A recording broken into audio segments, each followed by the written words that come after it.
Okay, this is my fourth lecture in my first lesson on Introduction to Sociology. And today's topic deals with sociological theories. We're going to basically cover three things. First, start off with an introduction on what the word theory means in terms of sociology. And then we're going to cover some of the founding fathers, the early social theorists for them, Comte, Durkheim, Marx, and then Weber. And then we're going to cover, the last thing we'll do is we'll wrap it up and cover three kind of fundamental theoretical schools today. They're by no means the only ones. There's many, many theoretical schools, and each providing a lot of good knowledge and insight, although in different areas of specialty, different focus, and so forth. Okay, so without further ado, all right. So sociological theories. All right, just going back to review. Sociology is the study of human social interaction, right? And we study to gain knowledge, and knowledge is power because it allows us to explain, predict, and control. And the bottom line is control, right? Whether it's control of our material universe, right? Whether it's control of populations or whatever. Okay, so yeah, just a quick review of the social forces diagram. Right, here's a social forces diagram. This is the target, which is your perceptions. This is your reality, your universe, and each of these attempts to impact upon that, influence it in some way. There's God. God should be the most important, I believe. It's just my opinion. But anyways, whatever, so it can impact upon your cognition, your perceptions, and it's your thoughts, your beliefs, your cognitions that affect your actions or inactions, right? And if you can influence perceptions on a large scale, like a national scale, that can affect collective action, which gives you power, right? We'll talk about a definition of power today, several definitions. Okay. All right. So knowledge is power, and it allows you to explain, predict, control. I've shown you some real cases of how knowledge can allow you to control. In a couple of cases already. There's many, many more in which you can control the American public opinion, and you can control votes in Congress. Okay. All right, so we organize our knowledge into theories, right? So that's the main topic today. What is a theory? Now, if you ask people today what a theory is, I think the broader consensus is, as far as the modern day usage of the term, a theory is like a wild guess, right? It's a flat out guess. That's just your theory, right? Well, that's not the meaning in sociology, not at all, right? In sociology, a theory is a complex system of interrelated factors, right? Each of these factors having evidence to establish, the causal relationship here, whatever it is, right? And let me give you an example, right? A theory on the causes of crime. All right, so a lot of people have different views on crime, what causes crime, all right? A commonly held notion is that poverty causes crime. Well, is it really that simple? Is poverty the only cause of crime? And does poverty really cause crime? It may not, right? All right, so to better understand it, you develop a theory, which is you try to get a unified set of all the possible factors that can cause crime, right? So I just this is not a formal theory. This is not anyone's theory. This is just something I threw together real quickly in 5 minutes for the sake of discussion, right? So I just blew out some things on the top of my head right here. So poverty is one cause of crime. Sure, it can cause crime. Doesn't have to, right? There's background. Okay, your background could cause crime, right? And your background can be related to your poverty, all right? Background can be related to your knowledge, and your knowledge can affect crime, right? For example, if you have really good computer skills, And let's say you're a good hacker, for example. Maybe you can hack into, some Bitcoin thing and still steal whatever it was, 500 billion or some crazy amount was stolen out of Bitcoin. 500 million, or I don't know what it was. All right. That was 500 million, I think. Yeah, not billion. So, your knowledge can affect it, right? And then your background can affect your psychology. So your knowledge can affect your psychology, and that can affect crime, right? Your knowledge can be related to what social groups you're connected with, right? Your influences, what knowledge they have, right? That can affect your knowledge, and it can affect your motives and values. This can be affected by wealth, okay? In fact, oftentimes the biggest crimes are by the wealthy, right? Not by the poor, not by poverty, right? And your wealth can affect your knowledge can affect your wealth, right? Your wealth can affect what social groups you interact with. Maybe it can be some sort of elite group. Your social group can affect your psychology, right? What about biology? Is that possible, right? Can that affect psychology? Can it affect crime? For example, maybe you're born with something that makes you a pathological kleptomaniac.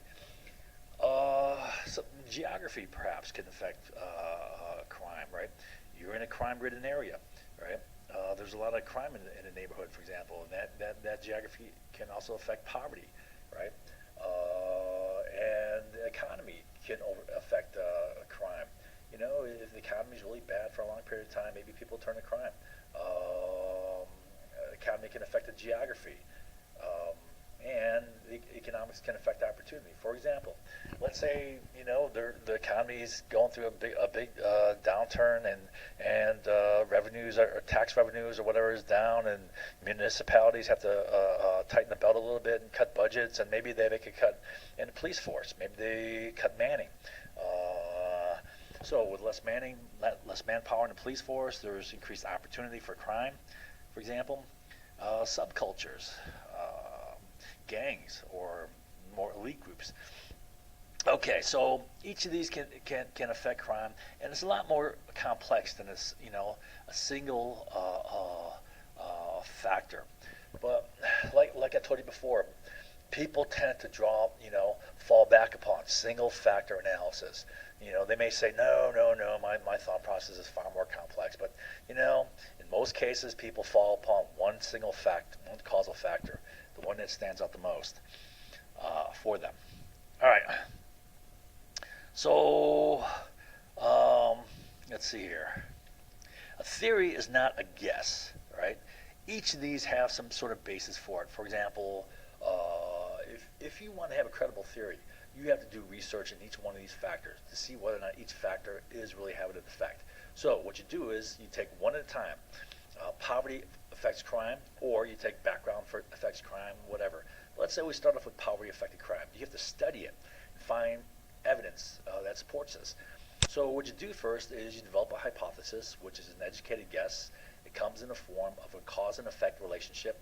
It's bivariate, two variables, independent variable, dependent variable, cause and effect, right? Then you have to design an experiment to test that, right? Or some sort of social study, right? And then you collect evidence or data, right? Then you have to analyze the data, and based upon your analysis, you form a conclusion, right? And that conclusion simply states whether or not that hypothesis is true or false. That's it, right? Now you have to do that for every single cause and effect in a relationship here, right? And then you can have a substantiated theory, okay? Now, so that's what a theory is. It's a complex system of interrelated factors, all right, where you have data to back it up, all right? Now, so theories are complex systems of interrelated factors based upon factual evidence, all right? But they're not perfect because things are in flux, things are changing, right? Conditions are changing, patterns are changing. Right? You're going to get new information discovered and learn more, right? And that could add to this theory, it could alter this theory, all right? So this theory is not perfect, and it's kind of, in a sense, it's really just working knowledge, right?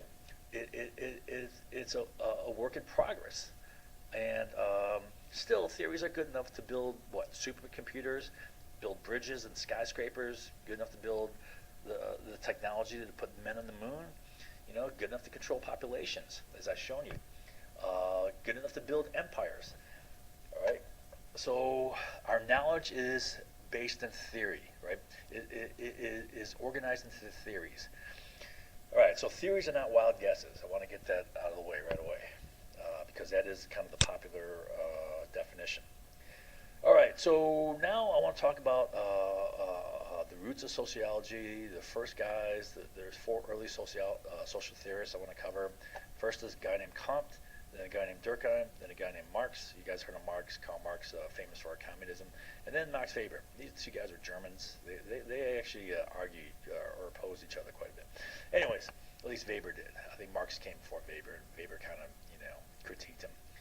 All right, first guy is Auguste Comte, French guy, living way back then.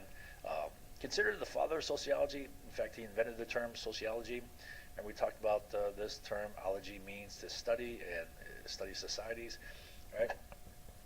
He believed that the scientific method can be used to study society, much like the hard sciences, like physics or chemistry, right? That societies can be understood on that precise level and predictable of a level. All right. Now, that study would yield knowledge that can be used to predict and control human behavior. And so remember way back I told you that we said that knowledge is power. It's power because it allows us to explain, predict, and control. Well, that idea kind of comes from Kant way back then. All right. Next guy is Durkheim, Emil Durkheim. All right. And one of the key concepts, I'll just cover some key concepts in his theory here, was the term social facts. Now, social facts define aspects of social life that affect our situation and shape our actions. So, if you think about it, social facts are similar to social forces. I mean, social forces are social facts, right? They shape the way we see things. They affect our situation, right? And thus they affect our actions. Okay. Make this larger.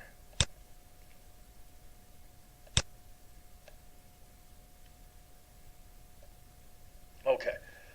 Okay. All right. Now the next thing Durkheim was kind of famous for is a biological analogy. All right. He said society's like a human body. All right, in the sense that like a body has many different organs, and each organ serves a very specific and unique function. All right, they're different from each other, but yet they're dependent upon each other. So your heart does not do the same thing as your lungs, for example, right? Though your lungs do the same thing as your kidneys or liver and so forth, but all together you need every single organ. Without them, right, you couldn't survive as a whole. All right. So he's saying that our society is like a human body with different organs, and those organs are different elements of society, different functions in society that work together as a whole. Right. For example, a government may be one quote organ, the economy is another, military is another, the legal branch, our legislature is another. Medicine, food, education, arts, or entertainment, recreation, transportation, all those things. Each of those can be considered organs, right? Each of those do specific functions. Each of those cannot exist without the others. Okay. So the next concept is organic solidarity, and he said, modern societies are held together by specialized systems, all working in harmony, right? Like organs in a body. So the whole idea of organs, right? Organic solidarity, organic kind of meaning like it's natural, and solidarity meaning they're held together, right? And a key concept within this organic solidarity is the idea of specialization. We kind of touched upon how each of these has specialized functions, right? But specialization, the idea is, the specialized systems is there's a division of labor, right? And with this division of labor, you focus and become an expert in your area, right? And then you gain something called comparative advantage, right? Then you trade with each other, you support each other, and that creates interdependence, right? Which means you need each other and benefit from interaction with each other. And that results in organic solidarity right here, okay? So once again, you specialize, you have a division of labor, you do different specific things, and you become very good at what you do, right? That gives you comparative advantage, right? Then you trade with each other, and then, which means, you know, you're not doing everything for yourself. You need other people, right? But it makes you interdependent. So you need each other, and you also benefit from this interaction, and that results in organic solidarity. So I'll give you a real simple example that's based upon economics. Early economic theory with a classical guy named David Ricardo. He came up with the idea of comparative advantage. So let's say you have a girl and a guy, right? And to make a living, they both knit wool sweaters and, make wine. They bottle wine. All right. Now the girl is killer at wool sweaters. She's really good at it. She gets great, creative ideas, and she's very precise in making it. Right. She can make 10 really good wool sweaters a month, let's say, but she can only make 5 bottles of wine a month. The guy, on the other hand, he makes crap sweaters. He makes sweaters that kind of look like this, and he can only make 2 in a whole month. Takes him a long time, but he's killer at making wine. He can make 15 bottles of wine. If you take their combined labors, combined efforts, right, together in a month they can make 12 sweaters and 20 bottles of wine. Now, the idea of comparative advantage is if they specialize in what they really do best, right, and focused only on that, they can be far more productive. So if the girl only focused on making sweaters and the guy focused on making wine, and then they traded with each other, okay, together, combined, let's say the girl by herself, just focusing on making sweaters, she can make 25 sweaters a month, right? The guy just focusing on making wine can make 35 bottles of wine a month, right? So it's an increase from 12 sweaters combined, right, to 25, which doubles it, and 20 bottles of wine to 35 bottles of wine, which nearly doubles it. All right? So that's the idea behind comparative advantage. If you focus and specialize in what you do best, right, you can be far more productive. And then, if you specialize, you're not doing everything for yourself, right? So you need to trade, and that creates that interdependence, and ideally creates organic solidarity in ideal case. All right. So now what Durkheim said is, okay, with a biological analogy, different organs performing different functions, specializing, which creates interdependence and creating inner solidarity. Well, that doesn't happen in all cases, right? So in some cases, you're going to have people who are going to break the law, going to do their own things, right? Create problems. So you need what he called social constraints, right?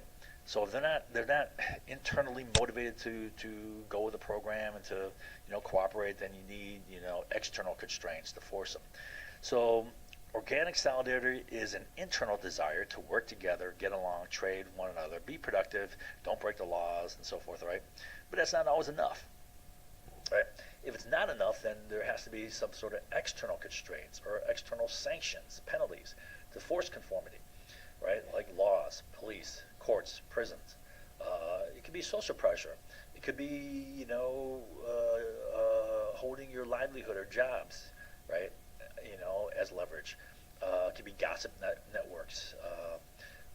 In international relations, it could be trade deals, tariffs, sanctions, embargoes, military action, war, right? And along the line with livelihood pressure as leverage, there's a famous line from Upton Sinclair, right? He said, quote, "It is difficult to get a man to understand something when his salary depends upon his not understanding it." All right, which is it's funny. It goes back to what we learned about human cognition and the impact of motivation. Motivation having a big influence upon the way you perceive things and see things, and this relates to something, a couple terms: groupthink and the company line. Right? How groupthink can influence the way you see things, right? If there's group pressure and the company line, right? People told the company line because why?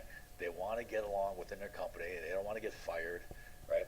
So that influences belief. Okay, we'll see some examples as we go along. I got a good one in lesson 3. Okay, now another term, another concept that Durkheim was famous for was a term called anomie, right? Now, what anomie means is without norms, all right?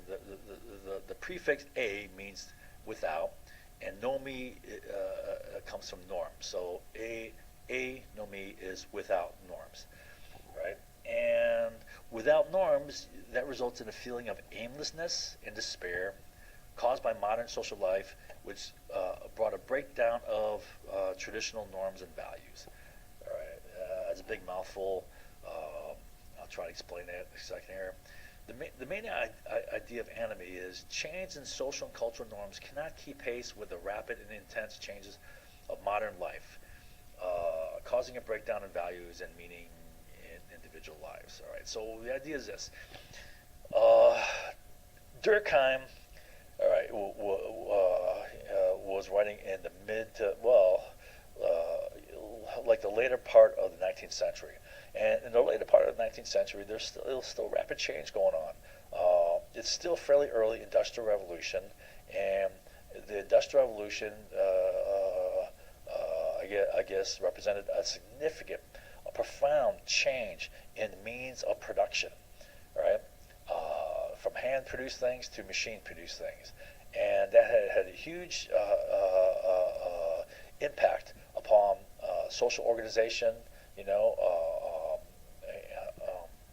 Well, I'll try to explain it here in this diagram. So here, about the 18th century, Industrial Revolution started, right? You had big rapid change in modern social life, and which caused a breakdown in traditional social structures, right? So there was rapid change from traditional farming communities, right, where everyone knew each other, small, tight communities, right, to early urbanization, all right? With the Industrial Revolution, especially, for example, beginning around the 1830s, right, when the machine revolution began to be applied to agriculture with the farming machines, the threshing machines, the McCormick reaper and all that stuff, right? What that resulted in is machines taking over a lot of jobs, and then a lot of people are thrown out of work, right? So all those peasants, the primary means of making an income back then was agriculture, and a lot of people lost their jobs, right? They lost their farms, so they sought work in the cities, and early on that caused a lot of problems. Like there was overcrowding, slums.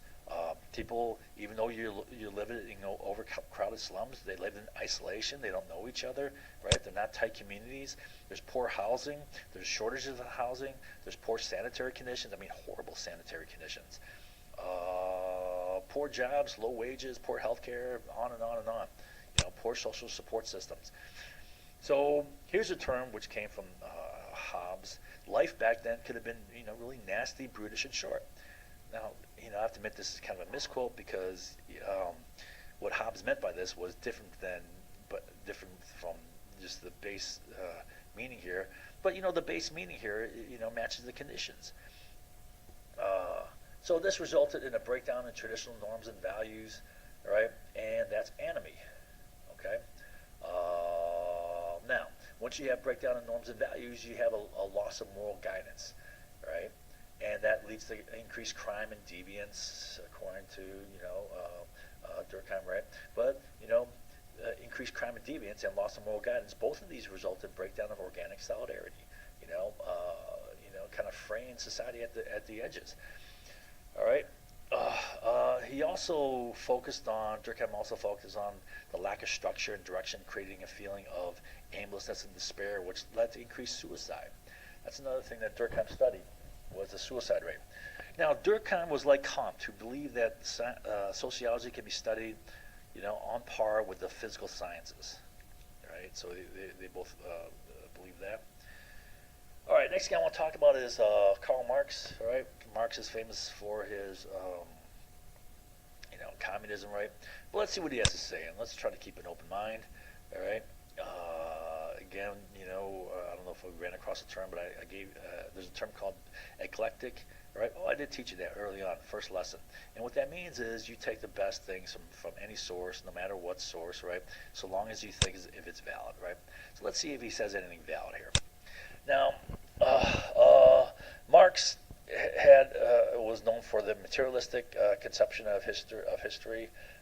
He called it dialectic materialism, and the dialectic is a concept that came from Hegel. I'm not going to get into that. This is beyond this course. He believed basically in his material conception of history, he believed that material or economic factors played a key role in determining historical change. That history was driven by economics, in some way. Is that true? To some extent, you can say it's true, right? Economic changes play a big factor. They play a big factor in the fortunes of wealth, and that plays a big factor in the fortunes of power, military power, because you need that wealth generation to build up the military forces. All right, so here's an example I give. For example, if you control territories, right, then you can control resources, and then you can also control markets. You can control trade routes, right, and also another factor you can control changing technology. If you can jump on and be a leader in changing technology, right?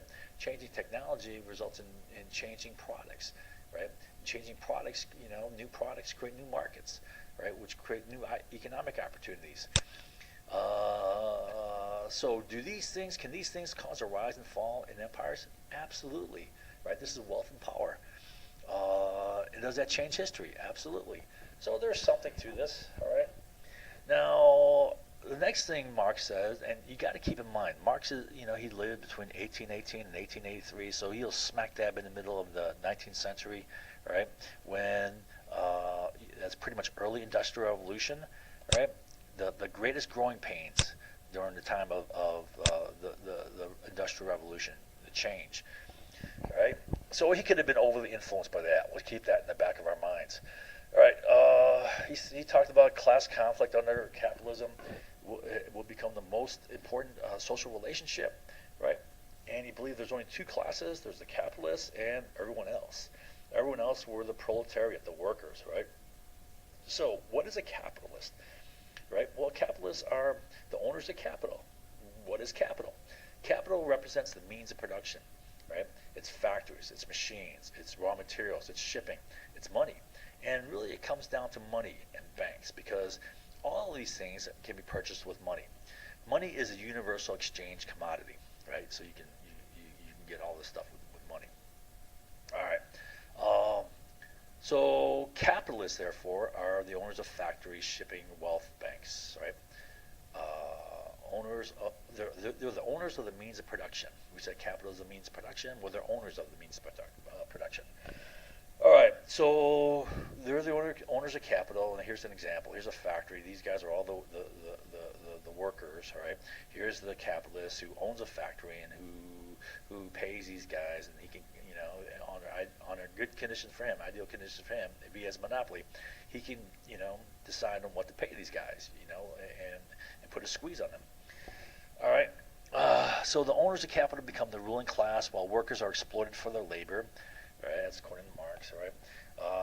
And then he said that competition, in the market between capitalists would cause the capitalists to, one, try to drive down their wages, replace workers with machines, all right, and then send jobs to outside countries for cheaper labor, right? Send jobs overseas for cheaper labor. Is that true? Well, yeah. That's what they try to do. They try to, pay you as little as possible, okay? Or depending on,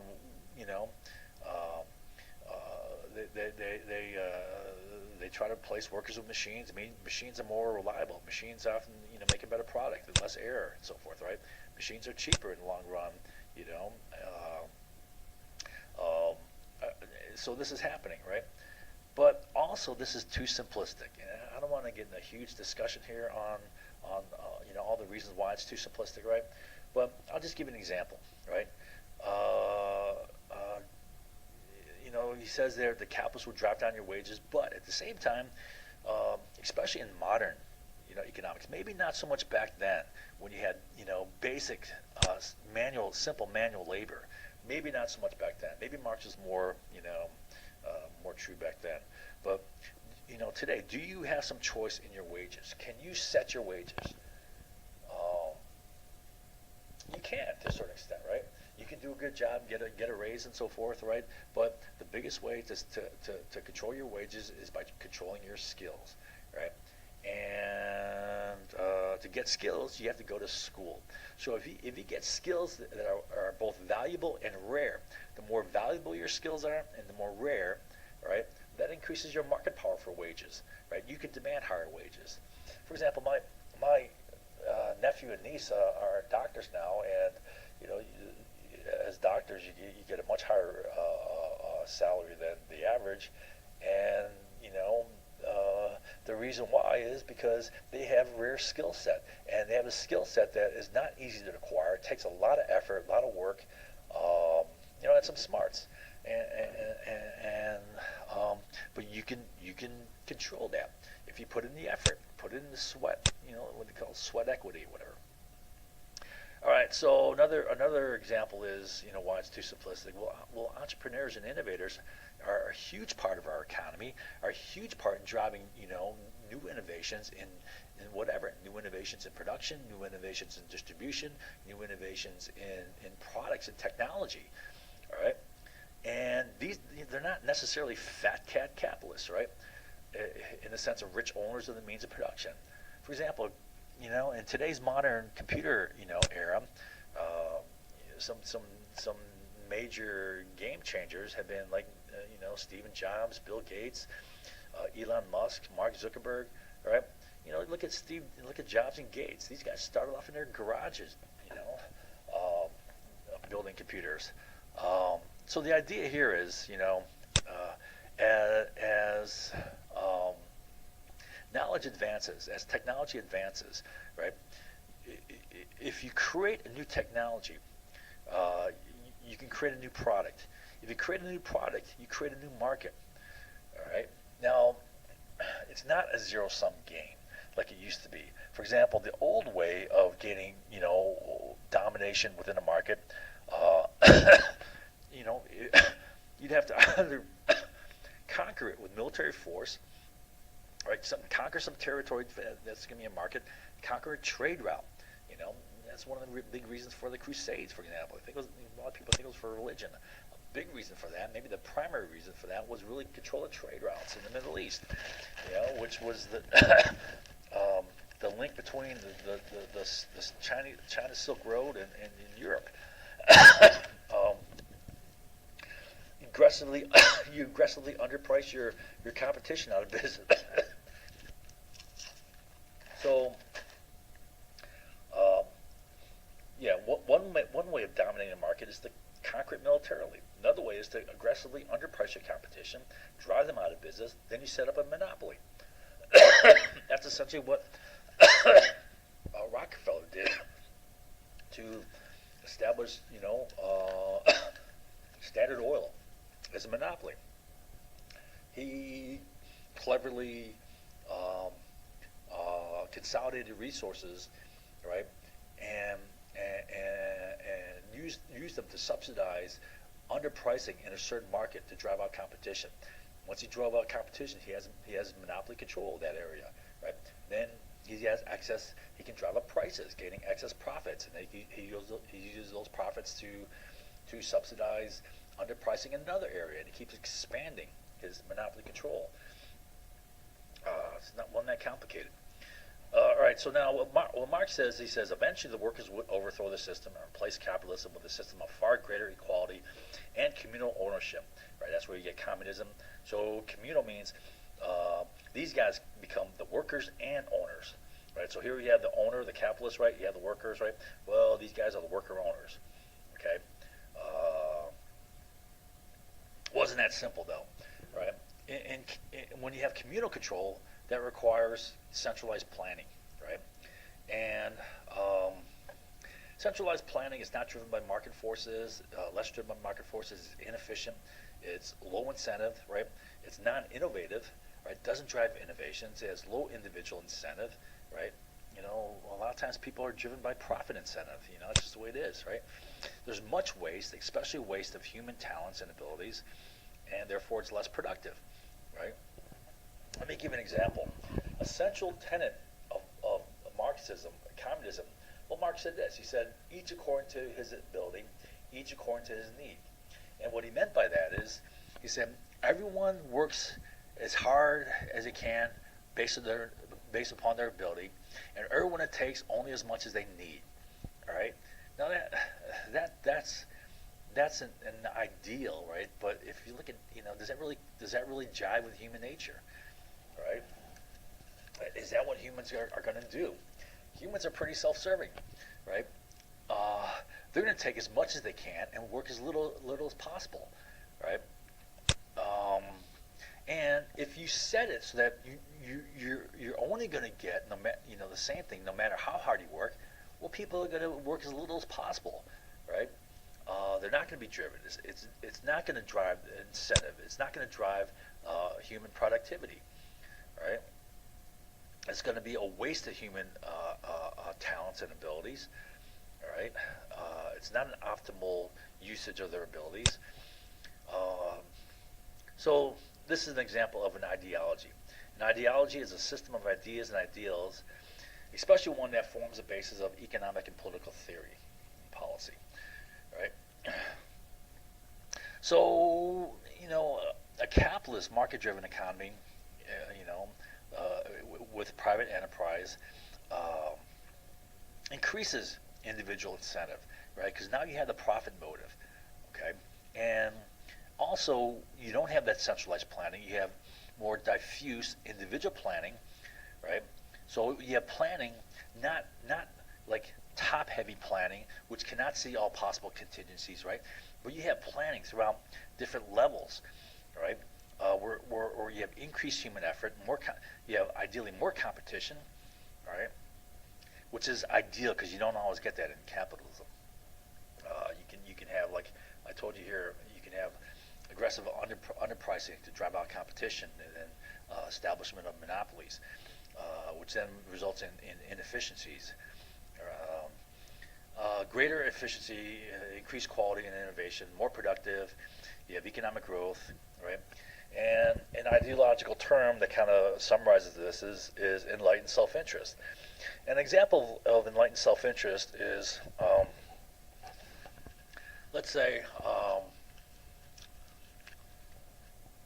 a person wants to start up a cell phone company making cell phones, all right? Now, they believe they can make the best cell phone at the best price, and they drive hard.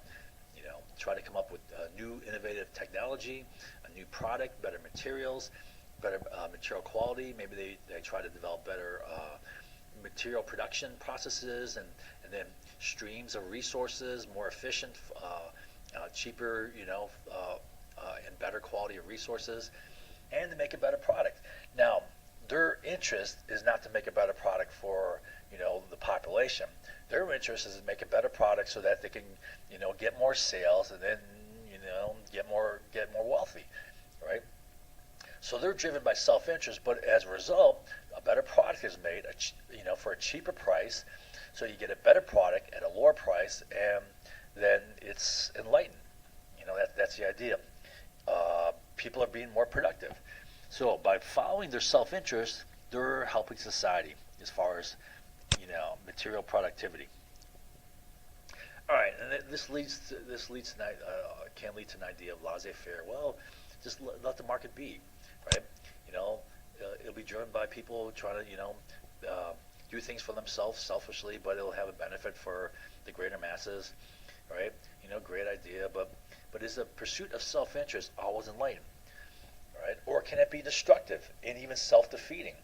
I mean, you can look at the 2008 financial crisis, how banks were pursuing their self-interest, how to maximize their profits in the short run, and so forth, and practicing very risky, often dishonest banking practices, and that resulting, trying to gain benefit for themselves, but in the big picture, it took down the financial system, which then took down the U.S. economy, and that rippled throughout the world. So it really had a big impact, negative impact upon the world economy, right?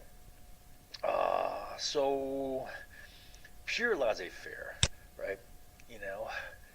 Doesn't lead to that ideal situation. It can be destructive and self-defeating. Now, does that then necessitate regulations? I believe so, right? But then the big question is, well, how much regulations, all right? And that's a big area of debate. How much regulations is a benefit to optimize market conditions, to make, the idea here, one example is you want regulations to ensure high levels of competition, right? You don't want monopoly power developing. That's inefficient and wasteful. So you need to regulate markets for many reasons, right? But when does regulation become over-regulation and then increase inefficiencies, right? So this is a big area of discussion and contention. But as a whole, you can say, well, what should be the guiding principles? Guiding principles could be something like the greatest good for the greatest many, right? Do no harm. Keep the big picture effects in mind, and then plan ahead. Plan for the long term, right? Not for short-term gains, which can have damaging effects in a short. Not for short-term gains that can have damaging effects in the long term. Okay, so I add here a hybrid capitalist communist system, and this is kind of my own. I just quick toss down ideas here, right? And it's simply by looking at a country, for example, like China, which is still communist politically, right? And it maintains some elements of communism or communal overall control, but they've adopted capitalist practices, market economies and free enterprise. Okay, so they're tapping into human incentive here and human productivity, incentive-driven productivity. But they, like I said, they retain a good amount of collective control over, let's say, capital investment resources, money, right? Now, this allows for more flexible and rapid and greater ability to strategically allocate resources, right, to take advantage of emerging technologies and market opportunities, right? It allows them to plan for the long term better, right? Whereas in capitalism, oftentimes planning is short term only, and it's like, got to show you the end of year profits or, quarterly profits to maintain share values and so forth, right? Or otherwise you're going to lose investors, and so it often results in short term planning. And I give a couple examples of how China can more rapidly jump on market opportunities and change the technology. Now, the world leader in, for example, renewable energy is China, right? And they far exceeded the United States. Well, I forget the exact dates here. Let's see here. Okay, so, yeah, this is by 2014. It's getting to the point of China doubling at 2014. Renewable energy generating capacity. So they're far outstripping, increasing at a rapid rate, and that's in wind and solar especially, right? And I believe the next big economic engine, after the 90s internet revolution, the dot-com thing, was a big engine that drove economic growth during the 90s, right? One of the things. But the next big engine that's going to come along is the conversion from conventional energy production, especially fossil fuel energy production, to renewable, right? I mean, that's a huge market, and it's going to be a long-term process for that conversion, complete conversion, right?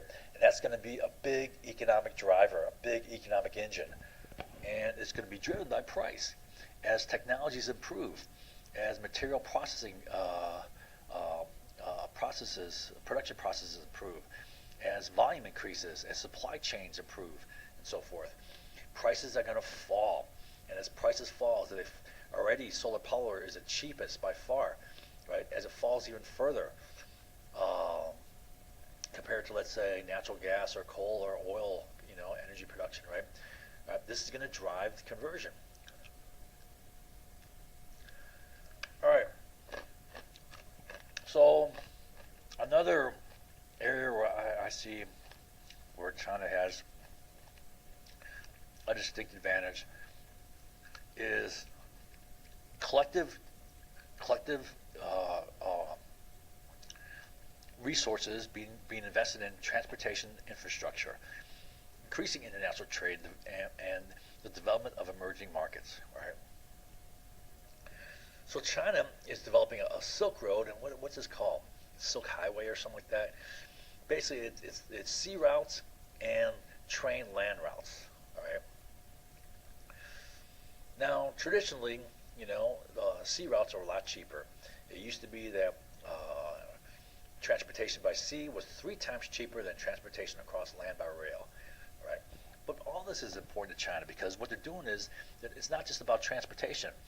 It's about nurturing the emergence of markets, trading partners along the way. And, one thing I'm looking at strategically, they're not looking at, carving out market share, right? Carving out an economic sphere of influence. They're more about creating an economic sphere of influence. If they help developing, economies, developing, help local economies along their trade route develop, right? They're going to increase trading partners. They're going to increase the scope of their economic activity. Um, so, all right. So that's kind of Marx. Marx' last critique is Marx focused attention upon the owners of capital, the capitalists, as being the big problem, right? And I don't see it so much that way, right? It's not so much the owners of capital in general. I think, from my perspective, from my knowledge, it's not so much the owners of capital; it's the power elite, and specifically included along with the power elite are the neocons. Now, I can't explain this yet. I won't explain this until lesson 5, but these guys, I believe, are the key problem. And especially when they gain control of politics, they control foreign policy, and thus they control economics and the use of military force, and often for the wrong reasons, right? I think they're the real problem today. All right, now Marx believed that the scientific method could be used to create a utopian society, right? You mean good, or perfect society. Right, so he was along the lines of Durkheim and Comte in that regard. Yeah, you can get knowledge that precise. You can measure things. And now, the last person is Max Weber. Max Weber, also a 19th century person, primarily. Right, he often disagreed with Marx. He came a little after Marx and disagreed with what he said. He said material was not the major driving force in history and society. Change. Right. Marx said its ideas, its values, its beliefs, its meaning, right? They're as much important, if not more important, than the material conditions, right? Is there truth in that? Well, yeah, there's truth in that too. So we said there's truth in what Marx said, right? Material conditions are important, but so also are ideas and ideologies, right? And now, to support his belief, Weber studied the rise of capitalism in Western societies, and he believed it was due to what he called the Protestant ethic. Protestant ethic being, work hard, frugality, which means save your money, don't be, spending all your money wastefully, so hard work, frugality, and sacrifice led to capitalist economic expansion, right? That was his belief. All right. I have issues with this, right? First, right off the bat, that is not true about Christianity at all. I mean, maybe it's true to a certain extent about popular modern Christianity, but it's not true as far as what Jesus Christ actually said. It's opposite of what he said, right? But sure, okay, let's say it's somewhat true according to, let's say, Calvinistic notions of Christianity. Second, was it really the Protestant ethic, right, or was it just people who happen to be Christians, driven to make money, coming up with creative, innovative innovations in trade, in financing, in shipping, in manufacture, methods. And third, if this is true, this will make Christianity no less materialistic than Marxism. And Jesus Christ was opposed to materialism. Okay, now another key focus of Max Weber was bureaucracies. And he said that as societies grow in size and complexities, bureaucracies will be more and more important. They'll be absolutely essential. So what is a bureaucracy? Well, a bureaucracy is a large organization divided into jobs based upon specific functions and staffed by lifelong experts, ranked in hierarchy. We can relate that to these different organs that Durkheim talked about, right? You have a bureaucracy for let's see where we at here. Okay, bureaucracy for economics, for the military, for law, so forth, right? Different bureaucracies, transportation, health, okay? And they're staffed by lifelong experts. So here's an example of bureaucracy. Each of these guys are lifelong experts, all right? They work in their field, they specialize, and they're ranked in a hierarchy, right? Okay, here's the top guy and so forth, right?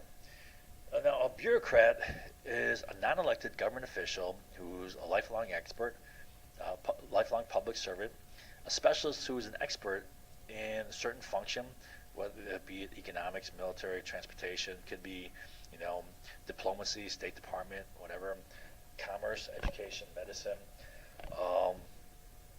So they're specializing in something, right? Now, definition of a bureaucratic society is a system of government in which most of the important decisions are made by state officials rather than elected representatives, right? So these guys are either career, right, and they rise up in the ranks, showing some, both skill and effort and ability, or however people rise in the ranks, whether it's politics or they're appointed people. Right? Now, Weber said that bureaucracies would grow in modern society due to their efficiency, right? But they would also make true democratic governance more difficult, right? So it would make democracy more problematic, more difficult, right? So why are bureaucrats needed if they're going to make democracy difficult? Well, one is elected officials come and go, and they don't have enough time to become experts in everything. For example, a president, who can serve 2 terms max, so that's 8 years total, right? Then he's gone, right? And even if you're there lifelong, you cannot become an expert at everything. You need specialists. You need lifelong experts who are specialists to run things.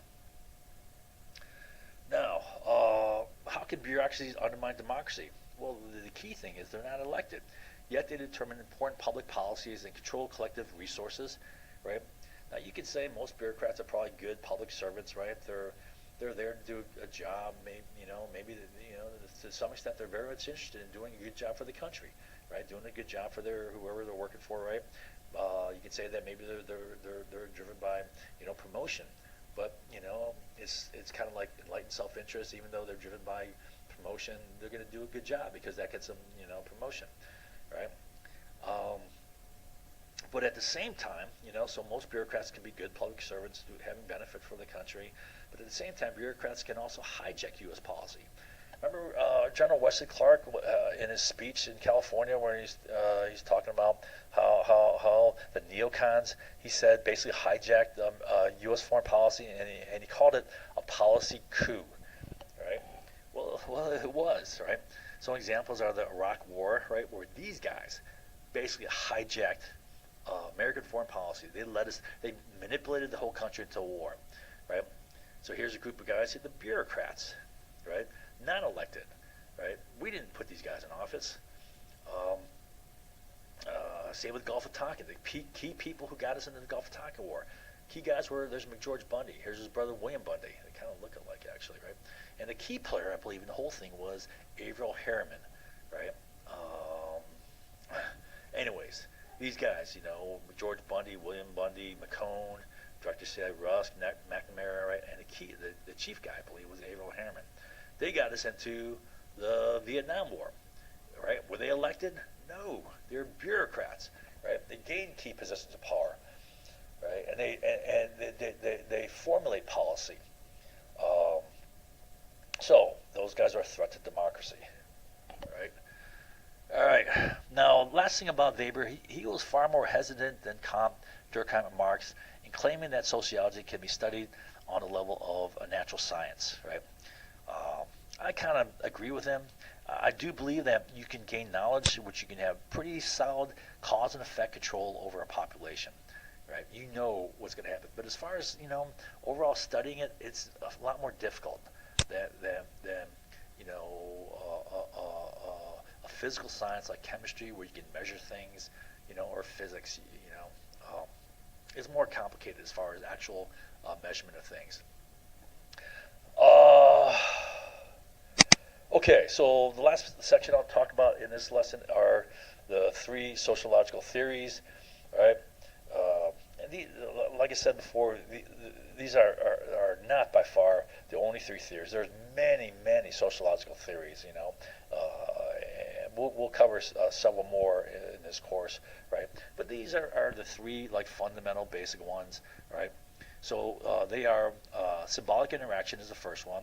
And what's important in symbolic action is what matters is the meaning of things. And the next one is functionalism, and what matters in functionalism is order, function, and stability. Last one is conflict theory, and what matters in conflict theory is power, control, change. Right? So they're citing different things as being what's really important here, right? And they're going to examine those through that, through a different perspective. All right. Now, once again, before we start this, keep in mind that, don't be,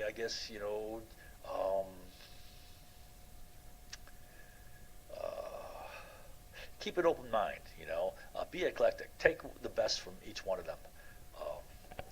Okay, so we'll start with symbolic interaction, and like I said, what matters is the meaning of things. So symbolic interaction focuses on the meaning of things because that's what moves us.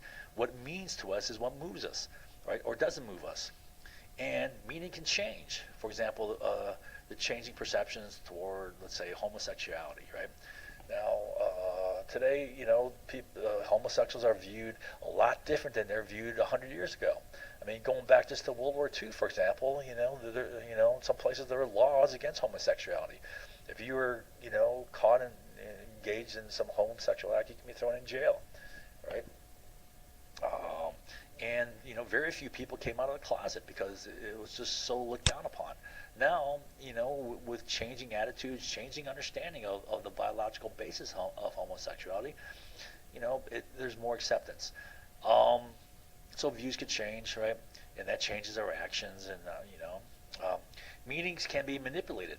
We talked about multiple cognitive framework games. How you can manipulate the perceptions of a similar event to exact opposite if you structure the cognitive frameworks differently, right? By exposing different groups of different information, right? And timing all that. Salience, all right? Salience is how much things stand out. You can control salience. So this can be manipulated. There's methods of controlling salience, and we'll talk about this in lesson 3. Social reality, Social reality is a huge resource for manipulating perceptions, right? This dominates perceptions, right? This is a dominant driving force behind perceptions where there's nothing really real about it, right? There's no factual basis to it. You can spin things. You can create detonators. We'll talk about these. We'll talk about in lesson 3 also. Detonators, manufactured incidents. So the Gulf of Tonkin was a dramatic event. That was really a detonator. That's an example of a detonator. A detonator being an incident that's manufactured to start a war, right? So a detonator is used to a small explosion to kick off a big explosion. Well, that's what dramatic events really are.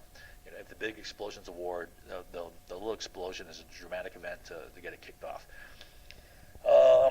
Symbolic interaction also emphasizes the importance of symbols as a basis of thought, communication, and human interaction, right?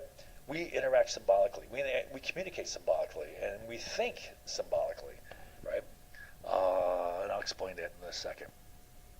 In essence, symbolic interactions, signs and symbols get into our heads and influence what we think and do. All right, that's the bottom line. All right, so they move us, like we said. They influence what we think and do. All right, so let's talk about what a symbol is. A symbol is anything that stands for something else. Now, with symbols, there's three elements. There's the actual thing, there's a symbol, and then there's a meaning. So an example is dog. Let's say this is not a picture of a dog, this is a real dog. Let's just imagine that, right? That's the actual thing. Now the symbol for it is the word D-O-G, right? And now both the actual thing and the symbol have different meanings, okay? All right, it has a meaning, all right? So what's the meaning for the word dog? Well, I mean, I think, the literal meaning is, it's a four-legged furry creature, right? Maybe has sharp teeth and a tail, all right? For another meaning is it can be a loving pet, all right? Dogs are, for the most part, pretty friendly, right? Man's best friend. A dog could be an ugly girl, that's what, some guys say, oh, a girl's a dog, right? Or it can be said, all guys are dogs, right? A little bit different meaning, now the meaning for dog can vary, right? Depending upon the culture. In certain cultures, dogs are filthy, dirty animals that are no different than a rat, right? They're garbage eaters. They bring pestilence, right? But in some cultures, dogs are tasty food, right? So that meanings can vary, right? Again, you have the actual thing, you have the symbol, and you have the meaning. So symbol being anything that stands for something else, right? Now, all thought is symbolic. So the reason why symbols are important is because they're the basis of thought, right? Now, we have the real thing here. Well, let me give you an example.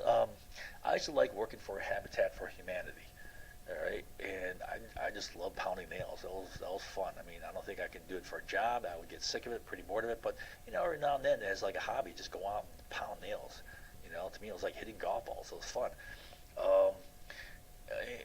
Anyways, when I think about hammering a nail, a hammer and nail are not really in my head, right? What's in my head is the thought of it, the mental perception of it, which is some neurochemical process going on, right? That's what's in my head. The only time a hammer and nail is really in my head is if I have like a really bad, stupid accident, right? Then it's possible to have it. So all thought is symbolic. It doesn't deal with the actual thing in our heads, right? So thoughts are symbolic. Now, all language is symbolic, right? All language is based in words, and words are symbols, right? Also, words and symbols are the basis of thought, right? We think in terms of words. We think in terms of, if it's not words, it's some other symbol. It could be like numerical, right? Or it could be graphical, but it's a symbol, all right? So now, language is the basis of thought. So we think in terms of concepts, right? Concepts are the tools for thought, right? So how we figure out things, the way we analyze things, we use the concepts we know. Our knowledge are based in concepts, right? And we use those concepts to analyze things, right? That's how we figure things out. And concepts are defined in words, and our words. For example, I can give you a real simple example offhand, right? Two words define the greater part of the history of the second half of the 20th century, right? Really from World War II on, right? And that's communism and capitalism, right? Two words, which were really two concepts. And from those concepts, you can write books on each one of them, all right? Based in one word each, all right? So we think in terms of those words, right? Now, let me give you an example here. Analyze policy. We talked about the Gulf sociology being allowing us to be able to analyze policy, right? Way back here, right? And we said that one policy was invasion of Iraq, right? Was that a good idea or not? And was it beneficial or was it harmful? All right. So what I want to do is I want to take a quick look at how our analysis, our thought processes are based upon our understanding of concepts, right? So Now, each of the highlighted in yellow things are either words or terms, two-word terms, right? Right. Each of these are concepts, and each of these are used to build our understanding of what's going to happen, right? So you invade Iraq, right? One is, you destroy the economy, right? Well, that's not going to be good. It's going to destroy economic opportunity. That's going to piss people off. That could lead to insurgencies, and then just a foreign occupation, right? And military occupation, foreign presence, right, leads to an insurgency, right? You destroy the country, right? Especially once they get the insurgency, right? You got to fight that insurgency, and it's going to further destroy the country, right? And that's going to further, set back their economy, economic opportunity, right? And then you have military occupation is a concept, right? Insurgency is a concept, right? Debathification, right? Taking out the bath part here. This is another concept, right? To understand this, you have to understand all these concepts. It's pretty easy to understand 120,000 civilian deaths, right? How that can lead to more conflict, right? Also, power vacuum, right? You have to understand what a power vacuum is and what are the implications of a power vacuum. Not just in destabilizing the country, right? If you understand, sectarianism, right? Sectarian civil war, you have to understand the concepts here, to understand the words, right? To understand what's going to happen. Destabilize the region, balance of power, right? You have to understand that. We support Shia militias. Well, what's a militia, right? And what methods they use, torture and death squads. You have to understand those concepts. It's pretty easy to understand. Sectarian war leading to Arab on Arab terror, right? And then you have U.S. detention centers along with policies of torture and humiliation. Well, what's the concept of torture? What is the concept of humiliation? And how do these impact upon radicalization and militarization, right? And how do these then feed into ISIS, right? Including our formation of these camps where we brought, opposing groups together, the radicals with the military, joining forces in these camps. So to understand concepts, to think a problem through, you have to understand concepts. And those concepts are based in words. So all thought is based in language when it comes down to it. And that's the idea. That's the idea in the Bible. The ancient, the old Jews, they had that understanding. So, for example, the definition for the Greek word for word, logos, is the first immaterial thought. All right, they understood that words are the basis of thought. All right, we think in terms of words, and because we think in terms of those concepts, which are rooted in words, in our words.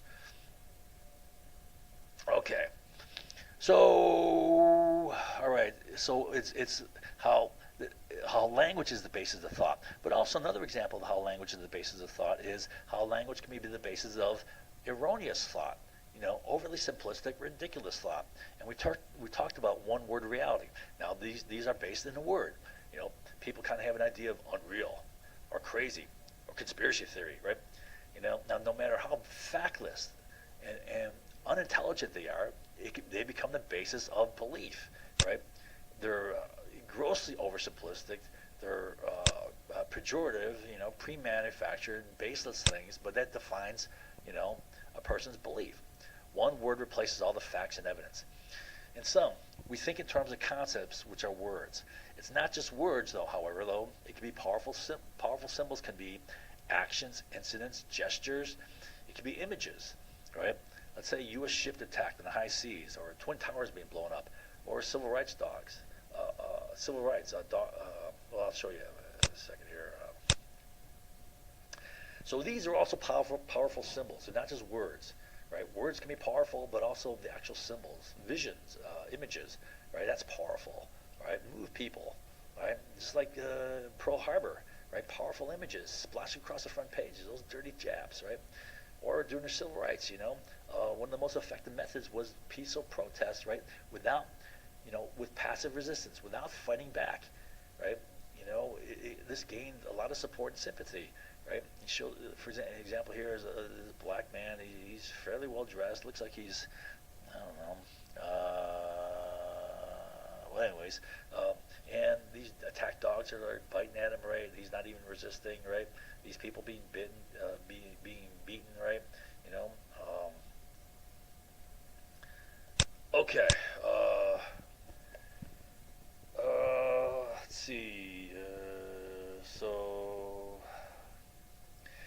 language is the basis of human communication. So language is the basis.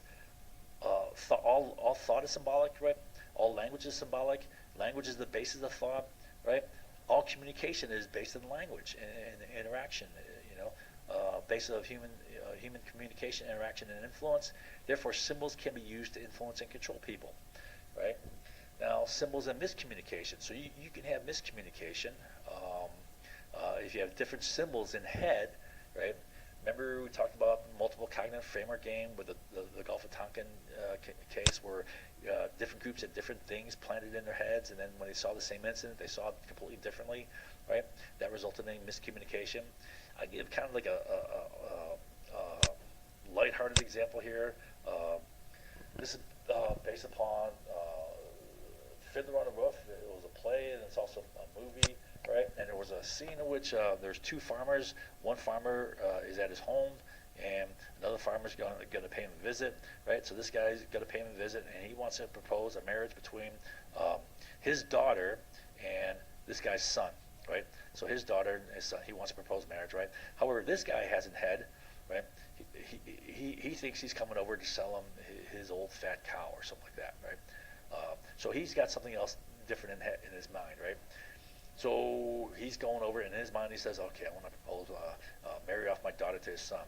So when they start talking about this, right, he gets the idea that he's trying to sell him his old cow, and he's like, well, why would I want that old fat heifer, right? Good for nothing, except for producing some milk here or something like that, right? Right. So he's like, what? You talking about my daughter like that? And, that sort of thing. So if you have different things in your head, different symbols in your head, right, it's going to lead to different perceptions, and you can get miscommunication. Another example I gave you, a real case, was the Cuban Missile Crisis, how the U.S. population and the Soviet Cuban government saw the missiles entirely differently. From the American perspective, the missiles, they wake up one day and it's splashed in the newspaper that the Soviets have installed, nuclear missiles in Cuba, and these missiles can hit pretty much the entire continental United States here. The R-14s can reach all the way to California, right? The R-12s can, hit Chicago, New York, right? Okay, so nuclear missiles in Cuba, just off the coast of the U.S., 90 miles away from Florida, right? 90 miles away from the Keys, anyways. It's fear, Americans perceive that as a provocation. They're trying to provoke us, or that's aggressive military action. Maybe they're planning an attack. I'm sure a lot of Americans thought it looks like it was getting ready to attack us, right? Possible preparation for an invasion of the U.S., right? World War III, right? Better start building a bomb shelter or planning, right? So there's a lot of fear, and they see those missiles as a direct threat, right? And as offensive and aggressive. Now, the Cubans and Soviets had a totally different perspective on those missiles, right? For one, we tried to invade them earlier with the Bay of Pigs operation that we supported militarily, right? With materials, right? I think Kennedy, at the last minute, drew back on naval air support. Operation Mongoose, after this failed, we had Operation Mongoose, which was an ongoing program to sabotage the Cuban economy, destroy their infrastructure, to stir political unrest, and to assassinate Cuba, or Castro. Castro had to sleep in a different bed every night, and then we had, in the spring, we had two big naval operations practicing plans to invade Cuba. So we're actually preparing for an invasion for Cuba. Not that those plans were given the go-ahead, right? But we were practicing them, right? Two big naval operations involving pretty much the entire Second Fleet, the entire Atlantic Fleet. Then we had major movement of U.S. forces in the Southwest USA. Those forces being put upon those amphibious craft, right? And we already, and the last thing, we already had nuclear missiles. We had intermediate nuclear missiles, the Jupiter missiles, in both Turkey there and Italy, right? And as you can see, those are right on the doorstep of Russia itself, right? So from their perspective, well, we're just trying to even out that imbalance that exists already, right? And these are defensive missiles, all right? And why should the U.S. fuss about these missiles when you got missiles on our doorstep, all right? So they're seeing it entirely differently, but this results in a big, a big crisis, right? Which got pretty touchy, right? Okay, so that's the idea behind, some of the ideas behind symbolic interaction. It deals with symbols and how symbols determine our thoughts and our perceptions, right? And how those are important because they move us, right? And it determines what we think and do. All right, so that's the focus of symbolic interaction. Now, functionalism is different. Functionalism, it focuses upon order within society and how to get to work properly, right, and to maintain stability. So functionalism focuses on understanding how society functions and how to get it to function better, right? It believes that all of society's institutions exist because they serve some function. If they no longer serve a function, they either adapt or they're eliminated, they're shut down, right? Now this results, they believe, in gradual change, social evolution as opposed to revolution, which is good because it's good instead of violent, rapid revolution, which is bad, right? A lot of people, I guess naively think, oh, let's have a revolution, right? They don't realize how revolution usually doesn't get you what you want. Not only is it bloody and highly destructive and sets a country back, right? But you often don't get what you want. What happens in the interim, for a long time, you get a dictator installed, right, to stabilize things, right? And then, it makes the situation even worse. And they're very bloody. A lot of people killed during revolutions, both during the revolution and in the aftermath of the revolution. There's still a lot of killing. Another thing the functionalists had was the body analogy. We talked about Durkheim coming up with that, where society is like a human body, which is made of diverse organs, different organizations within the society that perform different functions, but all working together to ensure the survival of the organism, in this case society. Examples of these institutions are government, economic, legal, military, education, media, healthcare, so forth, right? And then another element of functionalism, which we talked about already under Durkheim, was organic solidarity. The idea that when you have specialization in what you do, you have requires a division of labor, that resulting in comparative advantage. And when you do better, you're more productive in specializing, right? And you trade with each other, right? And that creates interdependence. You need each other because you're not doing everything for yourself, right? And that resulting in organic solidarity, right? And I give a communist China economic example later. How trade is beneficial, and how I came up with this analysis way back when I was a kid, like mid-20s. Moral consensus, things we share in common to create a moral consensus that bonds us together, right? So another concept they have is moral consensus. Moral meaning things, heartfelt things, right? That we hold in common, that we share in common beliefs, right? Common values, common ideals, goals, culture, right? National interests. It's common symbols. Symbols can be very important. Symbols being like flag or national anthem, so forth, right? And some people hold those very powerful, but close to heart. Values, freedom, opportunity, democracy, beliefs. Our country does good in the world. It's a common belief. Histories, right? We have a common history, right? Common U.S. history. Like the Civil War. Well, why was the Civil War fought? Well, a lot of people think it was to free the slaves, right? Pearl Harbor. People have a common view of what happened in Pearl Harbor. I'm talking to my classes. You'd be surprised how most people don't know anything about Pearl Harbor. I can't even tell you the day. But some people know the day, where Pearl Harbor is, basically, kind of what happened, right? And so we share histories, right? Symbols, flags, 4th of July, Eagle, national anthem, so forth. Culture, we share common culture, including entertainment industry, Hollywood history, which is really crap history, but it determines popular beliefs. Hollywood history is probably the most prolific, dominant history in people's minds, right? It also defines who are the good guys and who are the bad guys, right? Now, is the moral consensus created and controlled? Is it effective? Yeah. What do people want to believe it? Yeah, absolutely. if it helps them feel good about themselves. People will believe what they want to believe if it helps them feel good about themselves, right? Does that help? But does it help hold us together as a country? But can the moral consensus be used to get people to support, for example, a war of the powerful, right? A war that is an unrighteous war. So values, norms, ideas, beliefs, ideologies create moral consensus, which helps hold society together. That's how the functionalists view it. They view it from this positive aspect of it, right? You see that the conflict theorists have a different view of it, right?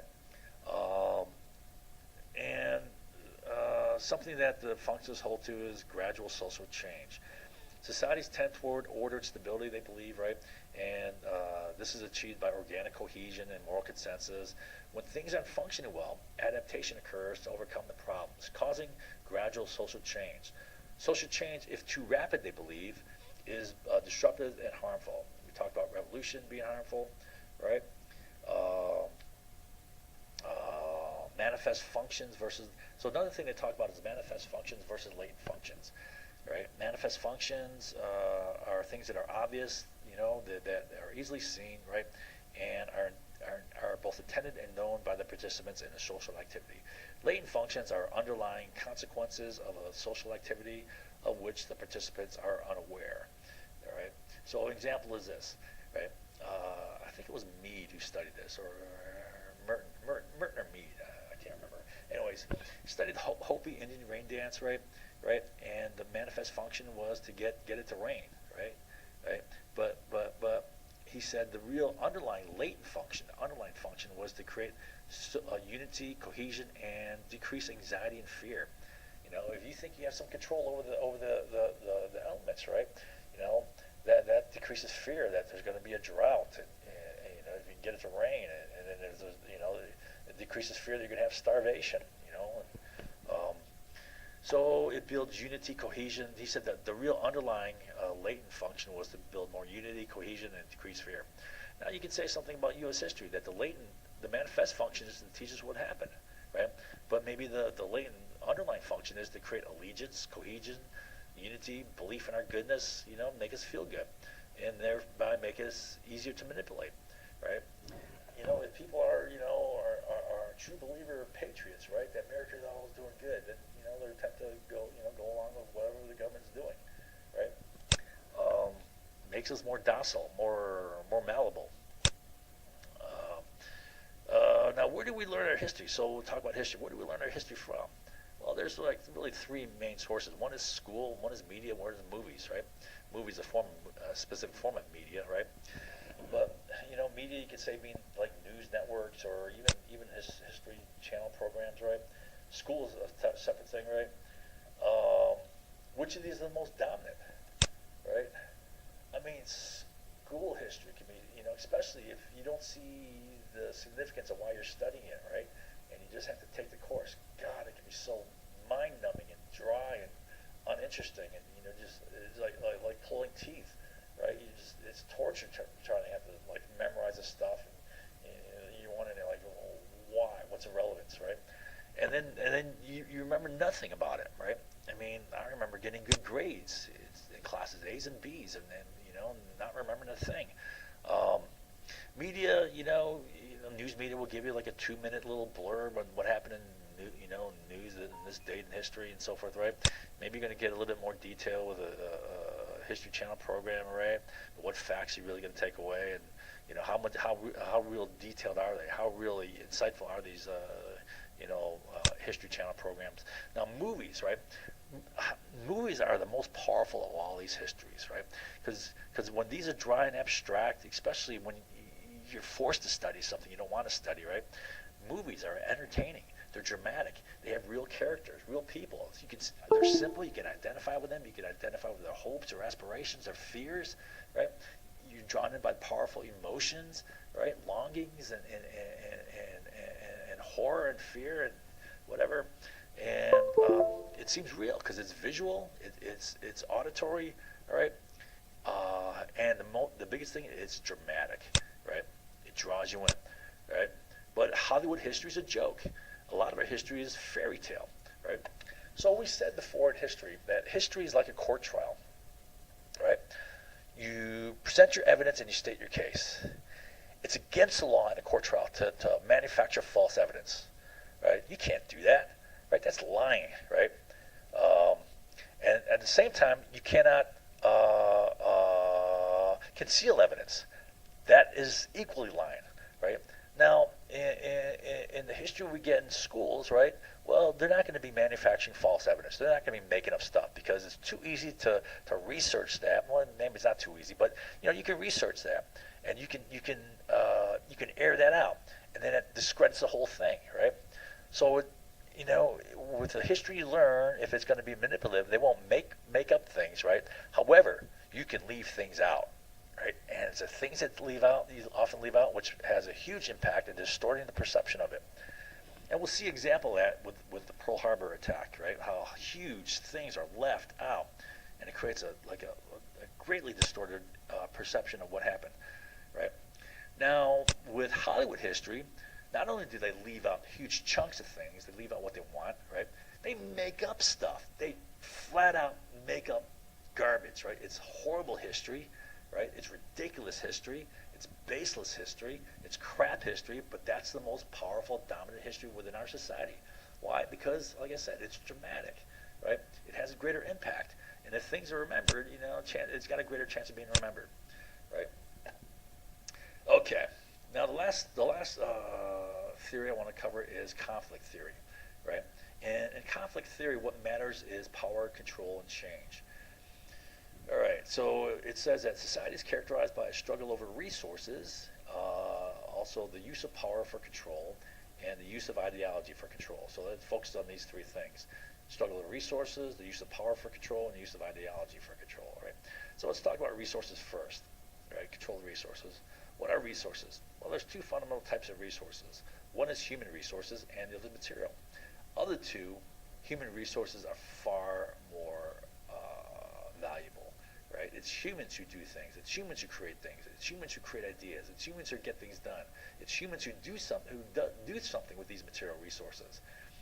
It's humans who organize things. It's humans who structure things. Right? It's humans who move things. So, example of the importance of these resources. These resources are important. And as an example, I cite from my military background. Military strategy. Half of military strategy is, effective control of these two resources, maybe even more than half, right? I mean, when people think of military strategy, I think the average person probably thinks of, Napoleon coming up with this clever maneuver or something like that, right? That's all about, strategic moves. Well, the biggest part of it is controlling resources, right? All right. And on the human side, the human resource side, it's controlling human effort. And the way to do that is to manufacture morale, the will and motive to fight. That is huge, right? In warfare, this is huge, right? Controlling and creating the will to fight. Our big morale motive in World War II, for example, was Pearl Harbor, right? Which we're going to talk about shortly. And now, to influence human effort, you have two means: external control and internal control. External control is forced compulsion, where you're applying leverage, you're applying sanctions, for example, right? Internal control is voluntarily driven, right? Now, of the two, internal control is far more effective, right? If you make true believers, it's going to increase their warfighting ability, greatly. Material, you're looking at primarily weapons and then supplies, right? So you have weapons and supply lines, right?